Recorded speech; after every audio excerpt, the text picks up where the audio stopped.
எல்லாம் நல்லா காஞ்ச பிறகு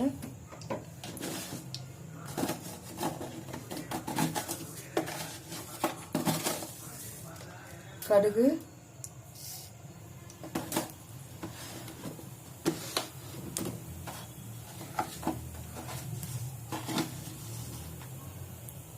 கடுகு நல்லா பொரியட்டும்.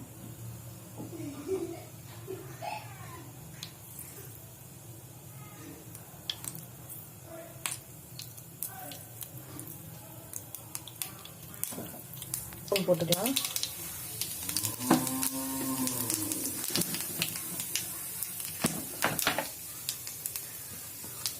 கறிவேப்பிலை போட்டுக்கலாம். சின்ன சின்னதாக கட் பண்ணி இஞ்சி, பூண்டு, 3 பச்சை மிளகாய், வெங்காயம் சின்ன சின்னதாக கட் பண்ணி மீடியம் சைஸாக கட் பண்ணி வச்சுருக்கோம். இப்போ வெங்காயம் சேர்த்துக்கலாம்.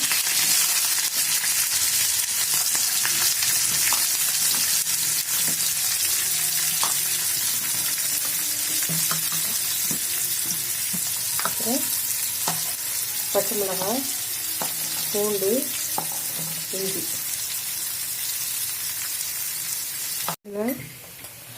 ஸோ நம்ம வந்து சால்ட் போட்டுக்கலாம்.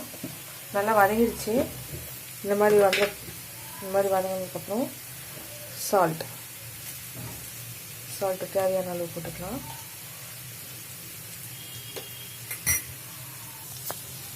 மஞ்சள்தூள், மிளகாய்த்தூள் வந்து நம்ம காரத்துக்கு ஏற்ற மாதிரி போட்டுக்கலாம். கரம் மசாலா தேவையான அளவு, கரம் மசாலா கொஞ்சம் போட்டுக்கலாம். இதனால நம்ம மிக்ஸ் பண்ணிக்கலாம்.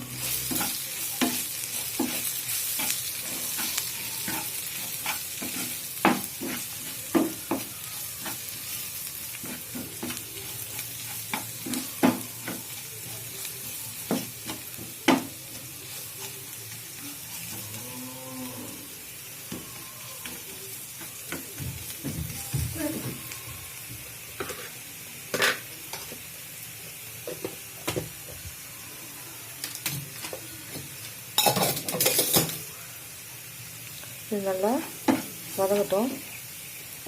எல்லாம் நம்ம மசிச்சு வச்சுருக்கோம். உருளைக்கிழங்கு போட்டுக்கலாம்.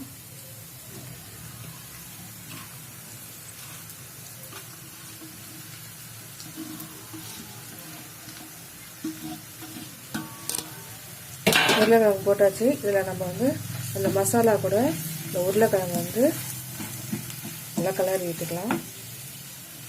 நல்லா இந்த உருளைக்கிழங்கு வந்து இந்த மசாலா கூட நல்லா நம்ம கலந்து விட்டுக்காச்சு. இது கூட கொத்தமல்லி ஃபைனல் டச்சுக்காக கொத்தமல்லி போட்டால் தான் அந்த டேஸ்ட்டு, அந்த வாசனை நல்லா வருங்க. லாஸ்ட்டாக கொத்தமல்லி போட்டு நல்லா கலரி விட்டுக்கோங்க. மாவு வந்து தேவையான அளவு கடலை மாவு போட்டுக்கலாம்.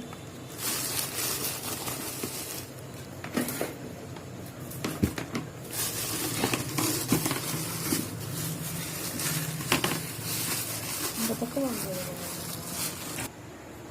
கடலை மாவு தேவையான அளவு போட்டுக்கலாம்.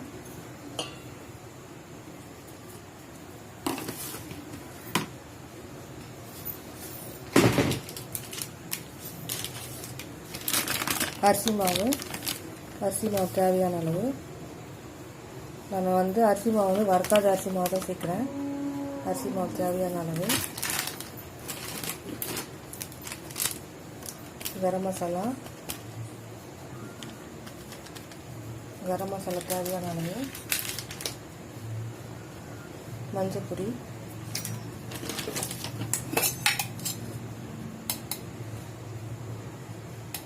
மிளகாய்த்தூள்,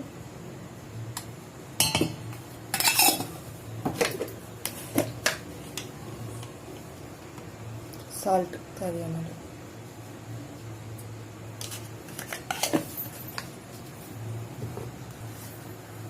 சீரகம் 1 ஸ்பூன். சோட்டா மாவு கொஞ்சமாக போட்டுக்கலாம். கொஞ்சம் போட்டிங்கன்னா கொஞ்சம் நல்லா வந்து கிறிஸ்பியாக வரும். ஃபர்ஸ்ட் நம்ம எல்லாத்தையும் மிக்ஸ் பண்ணிக்கலாம். போட்டது எல்லாமே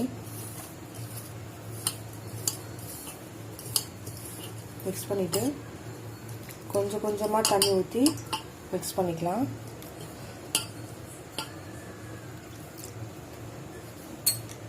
கிறிஸ்பியாக வரதுக்காக நம்ம எடுத்துருக்கோம். இப்போ எண்ணெய் சுட சுட எண்ணெய் ஊற்றிருக்கோம் பாருங்கள்.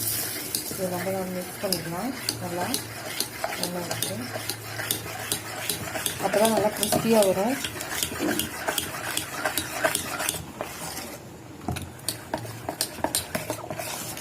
நல்லா கரைச்சாச்சு.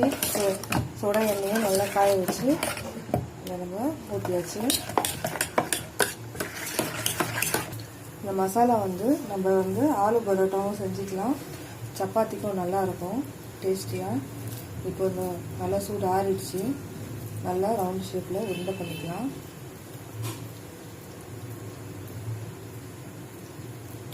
உங்களுக்கு கையில் போட்டு நீங்கள் நீங்கள் எடுக்கிற மாதிரி இருந்தாலும் எடுத்து போடலாம். அப்படி இல்லைன்னா போட்டுட்டு மேலே இப்படி ஊற்றிட்டு இப்படியே எடுத்து போட்டுக்கலாம். இப்போ எனக்கு கையில் போடுற பழக்கம் இருக்குது. ஸோ அதனால் நான் கையிலே போட்டுக்கிறேன்.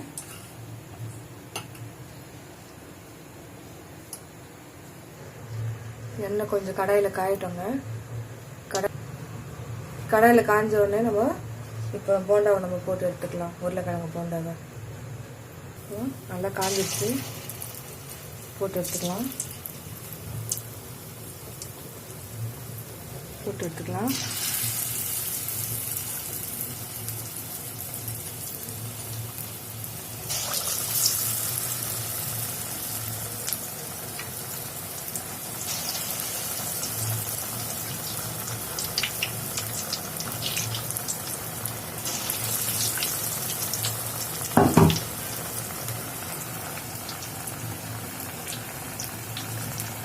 ஆமாங்க,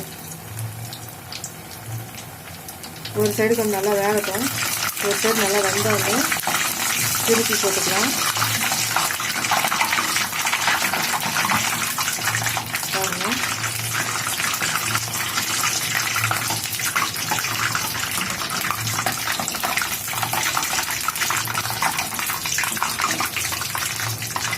வேகாமல் நம்ம எடுத்துட்டோம்னா ஒரு சைடு உடஞ்சிடும்.